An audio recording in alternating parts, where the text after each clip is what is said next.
I'm Richard Ransom. Here's what's happening tonight. We start at 10 by looking ahead, even though most third grade parents would probably wish we did not. Tomorrow is the first day when they can appeal their child's score on those dreaded TCAP tests, and it could determine whether their student has to repeat the third grade or not. If your student scored in the approaching proficiency category, but above the 40th percentile on their benchmark or universal reading test, you can send an appeal to the state. The appeals process starts tomorrow and goes through the end of June.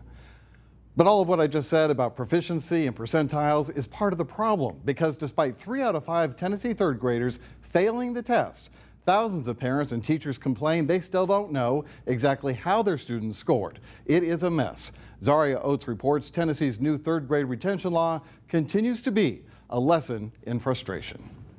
This TCAP retention law was a terribly written piece of legislation. Something she and other teachers say is leaving them more confused than they thought they'd be. While some parents are receiving percentages for their child's score, others are only receiving a notification that their child passed the test. Guidance on interpreting the scores of the TCAP has been very light.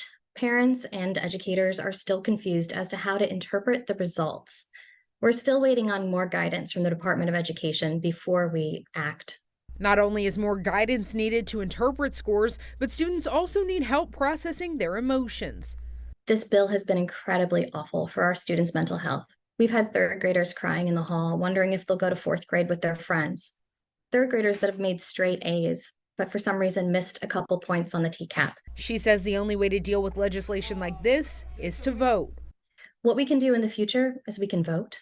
We can vote for people that support our best interests and would vote against this harmful legislation to our families. Vaughn said she hopes the law will be overturned eventually, especially considering 60% of third graders did not initially pass the test in Tipton County. Whether that can happen or not, we'll have to wait and see.